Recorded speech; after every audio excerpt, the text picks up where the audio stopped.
اور یہی حضرت امام زین العابدین خانہ کعبہ کا طواف کرنے کے لیے گئے، اور اسی دن مروان جو حاکم گورنر تھا وہ بھی شاہی پروٹوکول کے ساتھ حرم شریف میں طواف کرنے کے لیے آیا ہے۔ طواف کرتے کرتے حجر اسود کا بوسہ دینے کے لیے آگے بڑھا تو رش بڑا تھا تو رک گیا۔ یہ تو یہ سوچ رہا تھا کہ میں حاکم ہوں، گورنر ہوں، تو لوگ مجھے دیکھیں گے کہ یہ ہمارا حکمران ہے، تو لوگ مجھے عزت دیں گے، لوگ میرا ادب کریں گے اور میرے لیے رستہ خود بخود بن جائے گا۔ مگر کسی نے اس کی پرواہ نہ کی، کسی نے اس کی طرف توجہ نہ کی، اور یہ رش کم ہونے کا انتظار کرنے کے لیے ایک سائیڈ پہ ہو کے کھڑا ہو گیا۔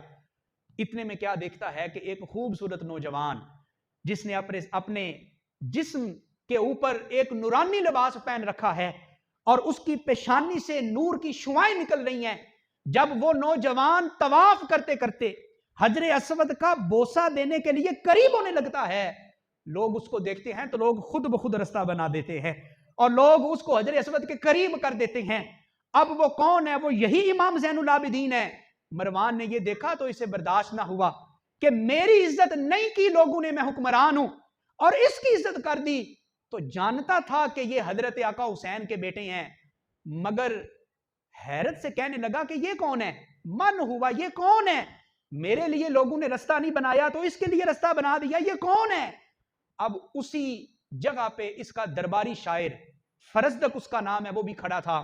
اب وہ درباری شاعر ہے، مگر جب اس نے یہ سنا نا تو اس کے دل میں محبت رسول کی رگ پھڑکی اور اس نے کہا کہ اے مروان، تو نہیں جانتا یہ کون ہے؟ ارے یہ تو وہ علی کا بیٹا ہے جس کو مکے کے سنگریزے بھی جاننے والے ہیں، ارے اس کو مدینہ کا بچہ بچہ جاننے والا ہے، ارے یہ کوئی عام نہیں، اس کو زمین والے بھی جاننے والے ہیں، اس کو آسمان والے بھی جاننے والے ہیں۔ اور پھر فرزدق کہنے لگا یہ معرفہ ہیں، یہ کیا ہیں؟ معرفہ، یعنی خاص بندے ہیں۔ کہا اے مروان، جسے اللہ معرفہ کر دے اسے کوئی نکرہ نہیں کر سکتا، جسے اللہ خاص بنا دے اسے کوئی عام نہیں کر سکتا۔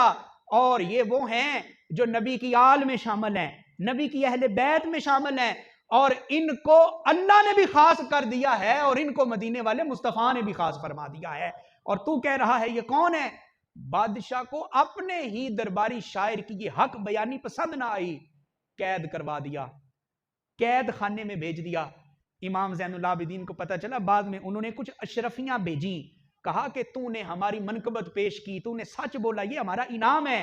تو فرزدق کہنے لگا اے امام زین العابدین، میں اللہ کو گواہ بنا کے کہتا ہوں کہ میں نے آپ کی تعریف دنیا کی اشرفیاں حاصل کرنے کے لیے نہیں کی، میں نے آپ کی تعریف اس لیے کی ہے کہ قیامت کے دن مجھے آپ کے نانا جان کی شفاعت نصیب ہو جائے، مجھے حضور کی پہچان اور حضور کی سفارش نصیب ہو جائے، میں نے اس لیے آپ کی تعریف کی ہے۔